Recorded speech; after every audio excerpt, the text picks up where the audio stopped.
dead following a blast of an overturned oil tanker in Nigeria.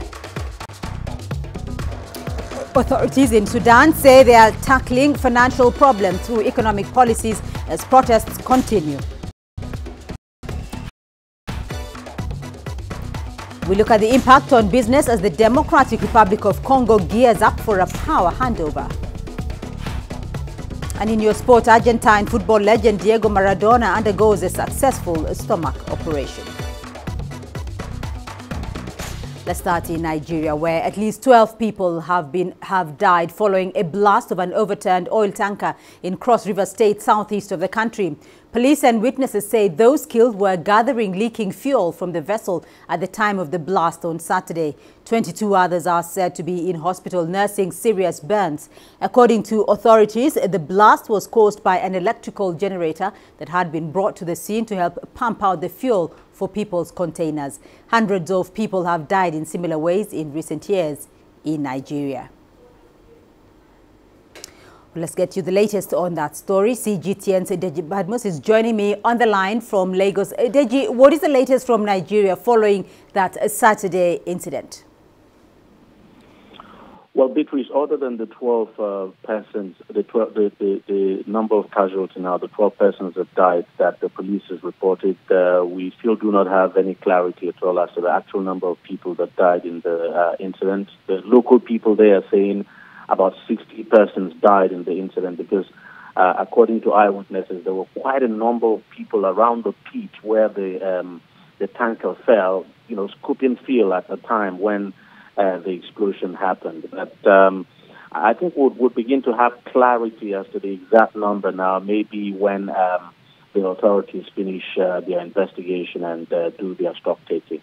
But other than that, the situation has been contained. The fire stopped, and the governor of the state has actually issued a statement, asking people, and this has always been the case. I mean, people had always been advised to stay away from fallen tankers of that nature, because it's actually not the first time this would be happening. So the situation is calm now, and there are quite a number of injured people in various hospitals in that state.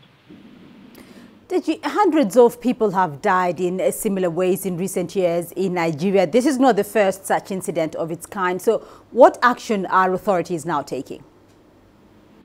Absolutely, it's not the first time. In fact, it's not even the second time. We've had incidents of this nature several times. And the problem is that people are not learning. I mean, the authorities have always warned people against approaching fallen tankers to scoop fuel. It's always there. I mean, just some weeks back, we had a situation here in Lagos where vandals actually sabotaged the pipeline, and then it led to an explosion. So, I mean, authorities have always warned, but, in such cases like this very one now, it's sometimes it's difficult to do anything because this accident, for instance, happened in a very remote area, and it happened in somewhere in the bush, and you wouldn't have security agents now around that place. As a matter of fact, in this case, we were told that at some point when the police arrived at the scene, they ordered everybody to leave. I mean, those cooking fuel now to leave the place, that it was a danger to them, but they all refused to do. They refused to leave before the incident happened. So, I mean, the authorities always disseminating information, telling people because things like this happen, always intermittently. To be candid, this may not be the last. If we had a situation like this again, maybe say sometime next week, the same thing might repeat itself. So people have just got to really learn from this. But unfortunately, it doesn't appear people are learning. Deji Badmus on the line there from Lagos. Sudan's information minister says authorities are tackling the country's financial problems through economic policies. Used tear gas to break up the demonstrations. The demonstrations were initially sparked by price rises and shortages. And with the protests now 4 weeks in, the government's long-held economic policies are being questioned. The government says it has launched a strategy to resolve the economic tensions fueling the protests. Between the official rate and the parallel market, but the problem is mainly in the overall imbalance. If the government does not deal with the main reasons, which is a problem of total balance, then it is like treating cancer with aspirin.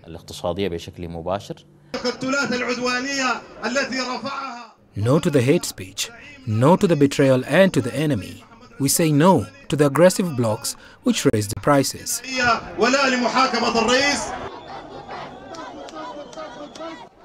Sudan appears to be headed into deeper economic crosshairs with drawn-out unrests across much of the country and a fractured opposition without a clear idea of what to do if the country's leader of 29 years loses power. Beryl Oro, CGTN. In Egypt, two dual German-Egyptian nationals remain in custody in the country for weeks now. Cairo says the two are trying to join ISIL militants in the Sinai area. One of them has been deported and the other remains in detention. Here's CGTN's Adil Mahroui. After weeks of silence, Egypt finally releases information about two German citizens Germany says have been missing for weeks. The Egyptian authorities on Thursday have deported a dual national Egyptian-German named Mahmoud Abdelaziz after being detained upon his arrival at Cairo International Airport. The police says they had information that the 24-year-old was trying to join ISIL, but as he hasn't committed any crime and has requested to drop his Egyptian nationality, Cairo decided to send him back to Germany. Another Egyptian-German dual national is under arrest. In Luxor city, south of Egypt, 19-year-old Assam Sabbagh had arrived with maps of North Sinai, an extremist group's stronghold. Egyptian police says that when interrogated, they discovered he adopts extremist Islamic ideologies. The Egyptian government says the legal procedures for his deportation has begun. He should soon leave Cairo to Germany. Criticism has fallen on Egypt from the German Foreign Ministry as very little information has been released from Egypt about the two possible ISIL recruits. Egypt has been holding a massive campaign to eradicate the sources of finances and recruitment for ISIL. Adil Mahroui, CGTN, Cairo. The Democratic Republic of Congo's opposition leader Martin Fayulu has filed a petition at the Constitutional Court challenging the result of the presidential elections. Fayulu wants the court to order a vote recount. The Electoral Commission declared Felix Tshisekedi the winner of the polls with 7 million votes, while Mr. Fayulu came in second with 6 million votes. The DRC's opposition candidate, Martin Fayulu, was accompanied by his lawyers to the Constitutional Court to present evidence to prove that he won last year's presidential election. There was a heavy police presence around the court premises hours ahead of Mr. Fayulu's arrival. Mr. Fayulu's camp maintains that their candidate won the polls by over 60%. He's demanding that the votes be recounted. I totally disagree with the results that CENI has announced. They are false, they are fabricated, they have nothing to do with the truth. And I want the truth. The truth has to come from the recount of the ballot paper. The announcement of Felix Tshisekedi as the winner of the election has been criticized by some election observers. The Catholic Church said the result did not match the tallies of the observers. But Mr. Tshisekedi's team says their candidate won the election. There have been allegations of a power-sharing deal between President Kabila and Mr. Tshisekedi, which the government has denied. The court will start hearing the case on Monday. The final results of the presidential election will be announced on the 15th of January, after the court issues its verdict. There are fears of violence after the court makes the ruling. The new president will be inaugurated on the 18th of January. Chris Ochamringa, CGTN, Kinshasa, Democratic Republic of Congo. Earlier on Saturday, police were forced to disperse supporters of presidential candidate Martin Fayulu. They had gathered outside the Constitutional Court as he filed the presidential petition. Another about 50 Republican Guard soldiers and police officers surrounded Fayulu's residence, dispersing dozens of his supporters. These ones had been chanting against Kabila and Tshisekedi. Fayulu supporters have demonstrated in several cities since the results were announced. Protests in the western city of Kikwit on Thursday turned violent, killing at least 4 demonstrators and 2 police officers.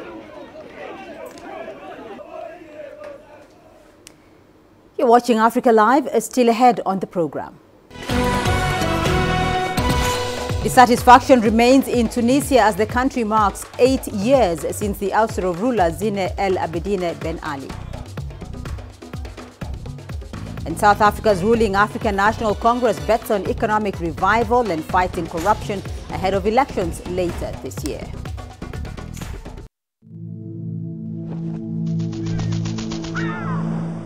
How will your world change today? What happens here? What happens there? Or what you make happen for yourself? If it matters to you, it matters to us too. Your stories are the stories that need to be told. Africa Live. Find your voice.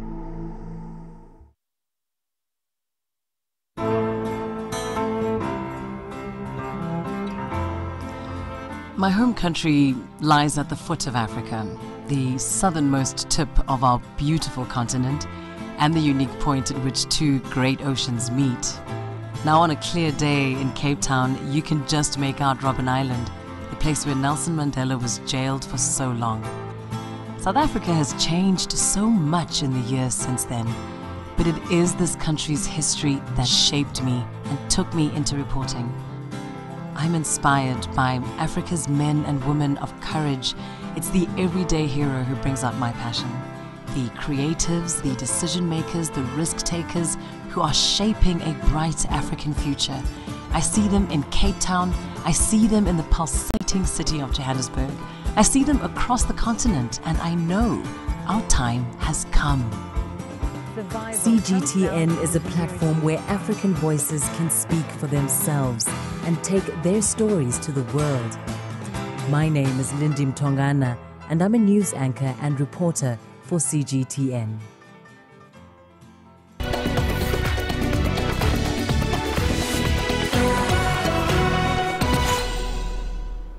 Tunisia's economic situation remains a cause of dissatisfaction and social unrest years after the ouster of Tunisian ruler Zine El Abidine Ben Ali.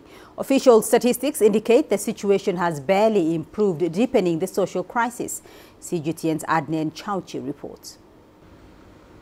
8 years after the 2011 revolution in Tunisia, the economic and social situation has not improved. Over 10,000 social protests were recorded nationwide in 2018. Economists believe that successive governments failed to realize the main objective of the 2011 movement. In fact, job creation is the main weakness of the country's post-revolution economy. There are about 650,000 unemployed people, including at least 280,000 university graduates. The 2 to 2.5% growth is not creating permanent jobs because growth is not the result of investment. Economic growth in Tunisia is related to export of some agricultural produce, tourism revival and the service sector. There are no concrete projects, no massive recruitment. Unemployment reached a peak of 15.4%. The economist also warns against a record trade deficit estimated at $6.42 billion, recorded at the end of 2018, up 132% over 2010, when it was less than $2.7 billion. The National Institute of Statistics has revealed that the rise of the trade deficit is 22% compared to 2017, $5.4 billion and 51% compared to 2016, about $4.5 billion. The $6.42 billion deficit is a record that the state pays in foreign exchange and a very negative indicator. The finance minister has evaluated the main economic indicators during the post-2011 period. He believes that the public sector wage bill is a handicap to the state budget. It grew from 10.7% of GDP in 2010 to more than 15% in 2018. At least 140,000 people were recruited by ministries and state agencies in the past 8 years. The public sector wage bill currently accounts for half of all state expenditure. We are working on structural reforms to trim down the size of the civil service. It is true that the situation is difficult. However, we have not noticed negative growth. Tunisia's General Labour Union UGTT has played a growing role in the country's politics since 2011. The syndicate has backed thousands of strikes in the public and private sectors to claim higher pay. All post-revolution governments have tolerated the social movement, which is guaranteed by the constitution. However, analysts maintain that repeated and sometimes unjustified strikes have paralyzed the economy. According to the Forum for Social and Economic Rights, more people will be taking to the streets in Tunisia in 2019 to denounce the difficult economic situation, the low purchasing power, and the poor living conditions for a majority of Tunisians in many regions, including the capital city Tunis. Aden Shawishi, CGTN, Tunis. South Africa's ruling National African Congress has unveiled its election manifesto with a pledge to boost the economy, create more jobs and fight corruption. Party President Cyril Ramaphosa released details of the manifesto to thousands of supporters in the coastal city of Durban on Saturday, marking the start of an election season. South Africa will be going to the polls in May. CGTN's Yolisa Njamela reports. They came in their numbers from across the country.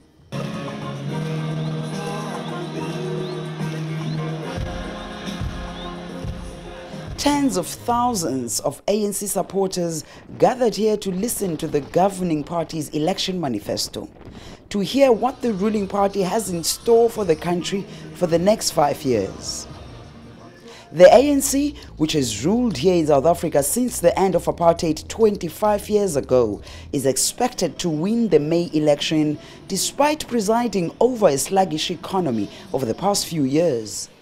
It's also a party that is tormented by internal divisions, with a number of its leaders accused of being corrupt. Even as we applaud the great progress that has been made, we must acknowledge that mistakes have been made in some areas where transformation manifesto is really a plan to create many more jobs and ensure that all workers can earn a decent living. We have a plan to ensure that investment can improve. We have a plan to raise 1.3 trillion rand in new investments over the next 5 years. Working with all social partners, we will intensify our efforts to restore investor confidence in our country. He implored South Africans to be part of the solutions. Through our 2019 manifesto, the ANC is making a call on all South Africans, black and white, young and old, urban and rural. We're making a call that we should work together to grow South Africa, that we should work together to grow the opportunities available to our people. Let us grow the economy so that all may have decent jobs and an improving quality of life. He then turned on to international matters. Ramaphosa told the thousands of ANC supporters that at a time of growing nationalism, the governing party is determined to work with other progressive forces to ensure a just and fair world through multilateralism. Our success as a country is linked to the progress of our neighbors and the rest of the African continent. As an integral member of the global community, it is in our interest to promote a global order that is fair, that is just, that is democratic, and based on rules that are acceptable to all nations. We will work with other progressive forces to bring about a more humane global order through multilateral institutions such as the United Nations, the World Trade Organization, and global financial institutions. The vote in May will be a test of whether Ramaphosa has been able to reverse a decline in support for the former liberation movement. Yudison Jamela for CGTN, Moses Mabhida Stadium, Durban in South Africa. Further afield, an American military official says the U.S.-led coalition against Islamic State has started removing equipment from Syria. Last month, President Trump announced his decision to withdraw what is believed to be 2,000 U.S. troops from the country. But the Pentagon later said no troops had been withdrawn after media reports suggested the departure of U.S. forces had begun. The Pentagon said the battle against the Islamic State continues, with Kurdish-led forces trying to capture the group's last remaining pockets of territory in Syria. Now, after declaring a controversial withdrawal of American troops, the U.S., it seems, has backtracked. CGTN's Wang Tongshuang looks at the change of tone coming out of the White House in recent days. We've been fighting for a long time in Syria. Now it's time for our troops to come back home. U.S. officials said American forces have been given 30 days to leave Syria. President Trump's decision shocked allies and U.S. defense officials alike, with Defense Secretary Jim Mattis and senior aide Brett McGurk resigning soon after. But Trump wasn't perturbed. An executive order was quickly pushed through. Rebuilding Syria will require a political solution, and it's a solution that should be paid for by its very rich neighboring countries, not the United States. While a rapid and full withdrawal was then expected, Trump soon started his climb down, claiming his country would slowly begin the troop withdrawal. Indeed, the New York Times quoted some U.S. officials saying the timetable had been extended from 30 days to 4 months, a claim denied by the president. Yeah, I never said fast or slow. What's your timetable? When do you want troops to be out? I know somebody said 4 months, but I didn't say that either. And last Friday, a senior state U.S. official said they had no timeline for the withdrawal. Well, Trump told reporters he never said the pullout would be swift, adding that it won't happen until the Islamic State is eliminated. On the same day, Department of Defense Chief of Staff Kevin Sweeney became the third senior Pentagon official to announce his resignation. In a further indication that the process is being slowed down, National Security Advisor John Barton says the withdrawal depends on certain conditions. Certainly, some 2,000 U.S. military personnel are reported to be in Syria, but the real number could be higher. So, when will they eventually go home? Fang Longxuan, CGTN. Another blow to the international migration agenda now, and Brazil is pulling out of the United Nations Migrations Pact, signed by 160 nations in December. By doing so, it joins other right-leaning governments, including the United States, Austria and Chile, that refused to sign the document at all. CGTN's Paulo Cabral has more on the impact. Every day, a couple dozen migrants come to the São Paulo offices of the Federal Public Defender seeking legal help related to their status in Brazil. President Jair Bolsonaro's decision to pull out on the UN's International Migration Pact does not have a direct effect on them in the short term, as Brazilian law already guides their path. But some foreigners are concerned with the new government's unfavorable disposition toward migration. About 80% of the migrants from Guinea are illegal here, so we are worried about this new government. We are not sure how they will deal with foreigners. That's why people are coming here, to try and speed up legalization. Brazil is a country which was in large part formed by immigrants, but nowadays there are many more Brazilians living abroad than foreigners living here. The public attorney who heads the migration division here believes it would be in Brazil's best interest not to follow anti-migration trends seen in several other right-leaning governments. This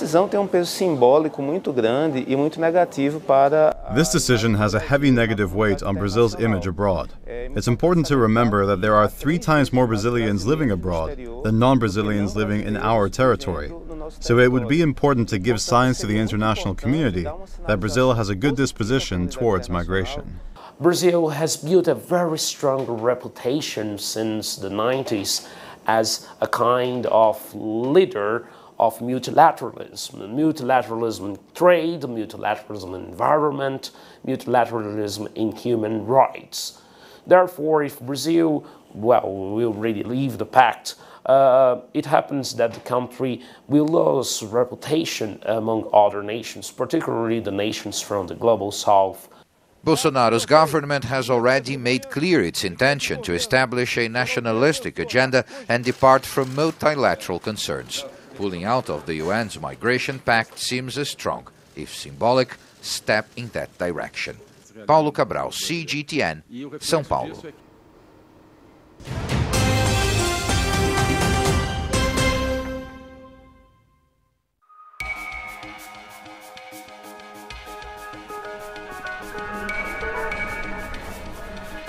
You're watching breaking news on CGTN.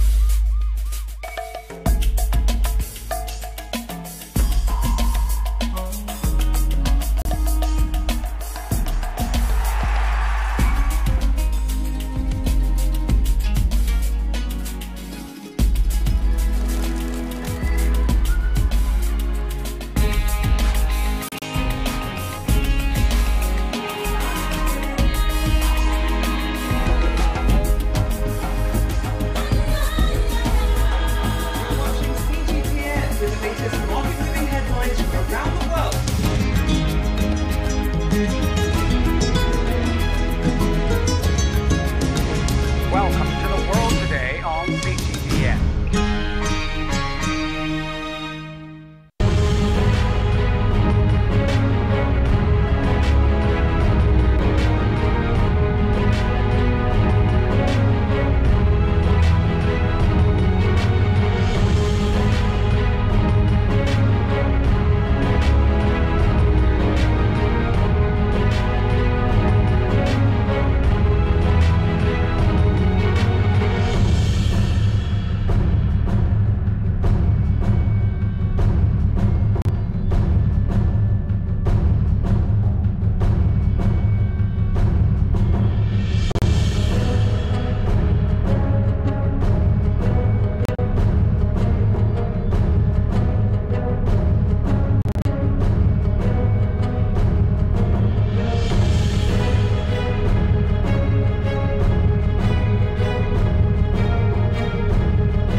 Let's recap those headlines for you now. At least 12 people have died following a blast of an overturned oil tanker in Cross River State, southeast of Nigeria. Police and witnesses say those killed were gathering leaking fuel from the vessel at the time of the blast on Saturday. 22 others are said to be in hospital nursing serious burns. According to authorities, the blast was caused by an electrical generator that had been brought to the scene to help pump out the fuel for people's containers. Hundreds of people have died in similar ways in recent years in Nigeria. Sudan's information minister says authorities are tackling the country's financial problems through economic policies. The country has witnessed a protest for the last 4 weeks due to the high cost of living. Earlier in the week, 3 protesters died and several others were injured after police used tear gas to break up demonstrations. In Egypt, 2 dual German-Egyptian nationals remain in custody in the country for weeks now. Cairo says the 2 were trying to join ISIL militants in the Sinai area. One of them has been deported and the other remains in detention. And an opposition leader in the Democratic Republic of Congo, Martin Fayulu, has filed a petition at the Constitutional Court challenging the results of the presidential elections. Fayulu wants the court to order a vote recount. The Electoral Commission declared Felix Tshisekedi the winner of the polls with 7 million votes, while Mr. Fayulu came in second with 6 million votes. And that's a look at your headlines.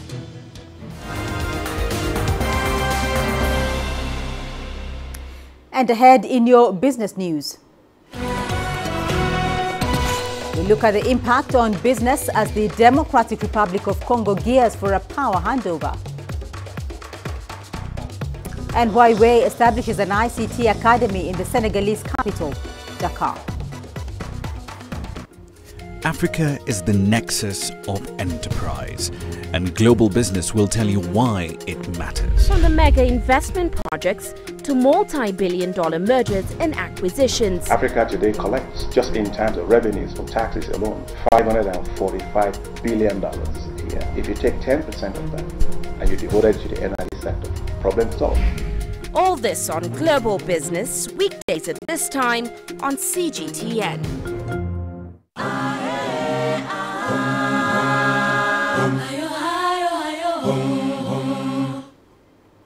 Political tensions in the Democratic Republic of Congo have affected many businesses as the country gears for a political transition. Fears of post-election violence are scaring away investors and local traders. The Congolese franc has also dropped significantly against the dollar. CGTN's Chris Ochamringa has more in this report. Daya Janine sells phones and other electronic accessories in the DRC capital, Kinshasa. Her business has been slow since last year's election due to the political uncertainty. She closed her shop 2 days ago following fears of widespread protests in the capital over the election's outcome. People feared violence eruption. They were saying there's going to be shooting and that things would be bad. Chinese and Indian traders closed their shops and went to Congo-Brazzaville. Other phone dealers have also been affected by the adverse impact of the DRC election. After the elections, there was a lot of fear of chaos. We have not sold our products and very little money is in circulation. Business was also affected by the government's decision to shut down the internet and texting services. But Thursday's announcement of Felix Tshisekedi as the winner of the elections has somewhat calmed tensions. Many businesses in Kinshasa were closed over the past 3 days, fearing an outbreak of violence over the outcome of the presidential elections. But the situation is now returning back to normal. The World Bank projected the DRC's economy to grow by 3.8% this year. But that target is unlikely to be met with the kind of tensions the elections has caused. But Congolese traders like Daya Janine are optimistic that the economy will bounce back now that a new leader has been declared. Chris Ochamringa, CGTN, Kinshasa, Democratic Republic of Congo. China's leading information and communication technology solution provider Huawei has launched the Huawei ICT competition and established its ICT Academy plan in Senegal's capital, Dakar. Take a look. In partnership with Senegal's Ministry of Higher Education, Research and Innovation, Chinese company Huawei has for the first time brought the ICT competition to Senegal. The launch was chaired by Senegal's Minister of Higher Education, Mary Teuw Niane, Chinese Ambassador to Senegal, Zhang Xun, and Huawei Senegal General Manager, Liang Ting. Under the theme of Knowledge Passport for the Future, the competition aims to provide a platform for the West African countries' ICT students. After registering on the tech firm's official website, contestants will have to go through a preliminary contest and a national selection. The winners will have an opportunity to compete with the global ICT talents in China. It is an opportunity for our students to practice and compare themselves to other students around the world. They will be able to measure the studies they do and to measure the skills they have. And ultimately, they'll be able to shine the national flag in the digital field. In order to promote Senegal's ICT education, Huawei aims to further cooperate with local universities and institutes. The competition is part of the Huawei ICT Academy project and aims to help Senegal become an African ICT hub. Huawei has created 2,000 employment opportunities here every year. In the future, we plan to make use of this ICT competition and academy project, providing our competition to Senegal. With our rich experience in this field, we want to work together with Senegal's government, improving ICT capacity of local young talents. As a young student, I aspire to integrate these kinds of innovative projects. I will participate and do my best to represent my country. It will be a big challenge for me to go abroad to represent my country. With the rise in technology and need for development, Huawei will help promote an environment that allows students to attain the skills they require to provide solutions to a wide range of innovative infrastructure projects. Edmond Nyabola, CGTN. And staying with Huawei, the world's second biggest smartphone maker has fired an employee arrested in Poland on charges of spying. Their reason? He brought Huawei into disrepute. CGTN's Alhosa Milenkovic reports. Not too many details are emerging on this case of the alleged espionage. In the meantime, Wang Weijing, who was arrested last Tuesday here in Warsaw, was fired by Huawei in apparent move by the company to show that it has nothing to do with his actions that caused the arrest. Politicians here in Warsaw are mostly tight-lipped about this case of the alleged espionage. Analysts are saying that their silence apparently shows that nobody wants this to escalate any further because the potential damage that could hurt all sides. So far, only spokesmen for the Polish Secret Service, the ABW, and the Deputy Minister for Digitalization went public with their statements. First, giving only a rough description of the causes for the arrest. The Deputy Minister, on the other hand, was stating that based on this case and the investigation, his ministry will issue a recommendation which is going to be synchronized with Polish allies. He didn't elaborate any further what kind of recommendation they will issue, but the analysts are speculating that it will be about further collaboration with Huawei in the area of development of 5G mobile networks. Alhosa Milenkovic, CGTN, Warsaw. China's first 3D printed footbridge has been installed in a park in Shanghai. It is the first curved bridge in the country to be printed. CGTN Sun Shiki spoke to engineers who designed and built the structure. The 50-meter bridge took 35 days to print from a machine with robotic arms that squeezed out hot plastic layer by layer to slowly form the bridge. The 30-ton structure is at least 40% lighter than a concrete bridge of the same size. So all of the parts that you see here have all been pre-made at the factory, and that includes the space part, which is all 3D printed, and the structure underneath and the rubber flooring on top.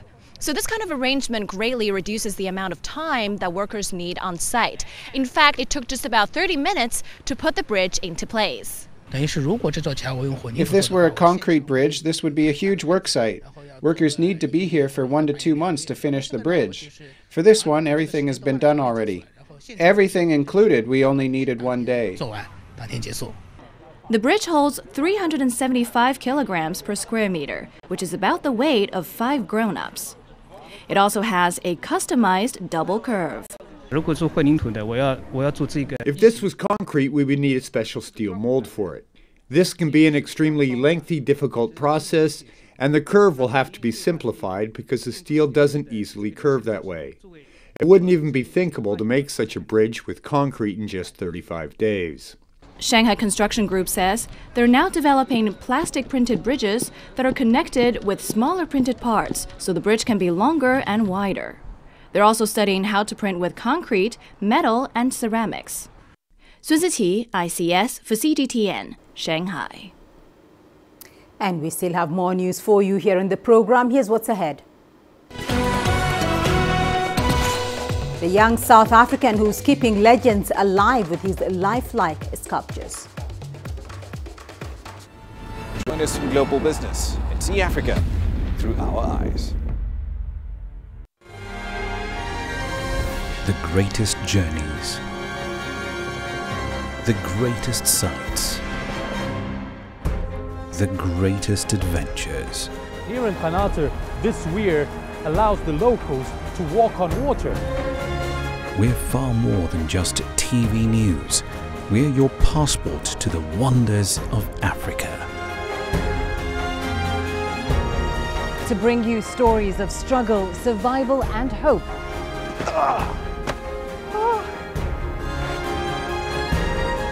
So let's explore.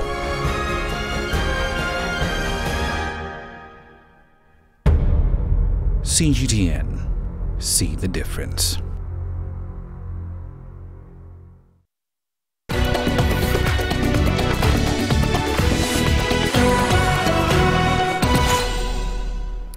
A young artist from South Africa's coastal city of Durban has been molding South Africa's leaders with a touch of clay.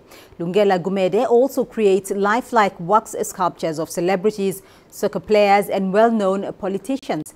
The artist has been trailblazing on social media with his striking wax structures. CGTN's Olisan Jamela has more.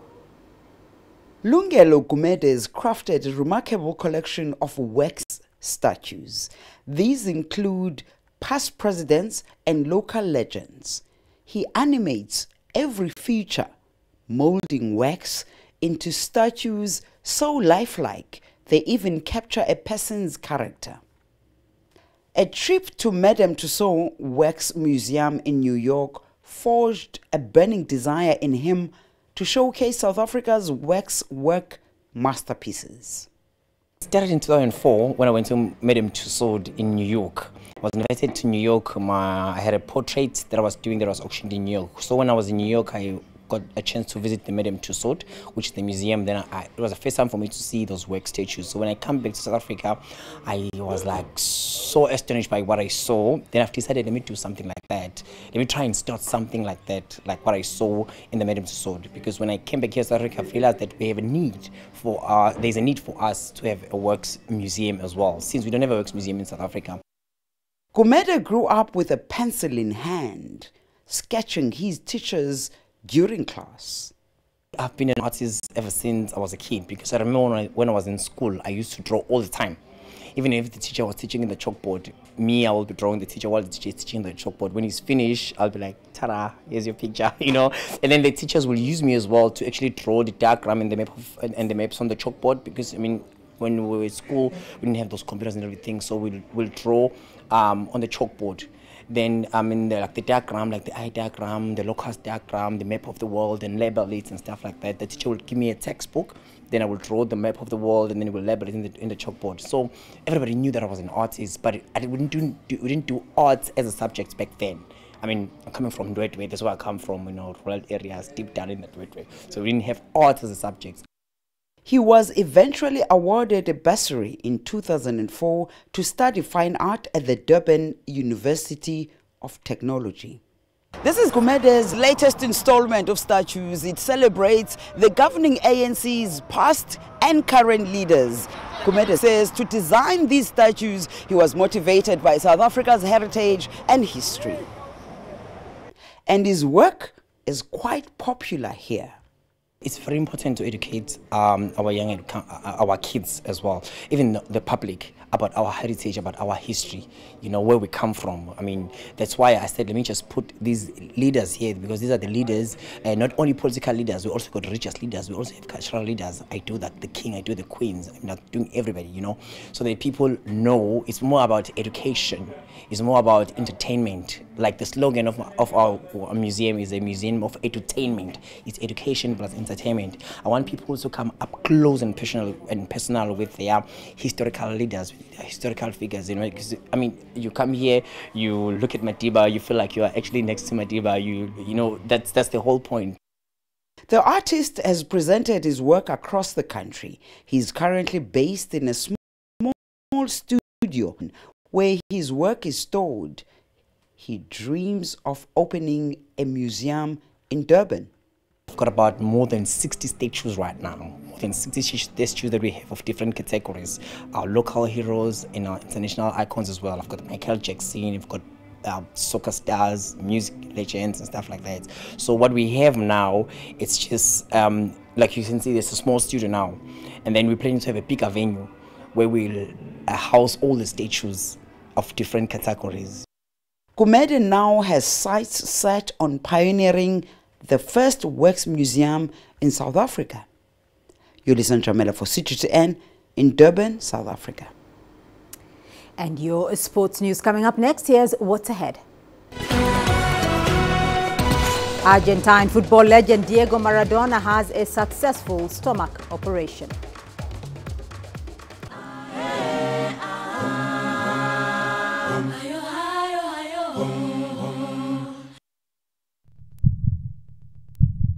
Africa, where champions are made, records are broken, legends are born. We're there for every goal, for every knockout, for every step of the way. Match Point, only on CGTN.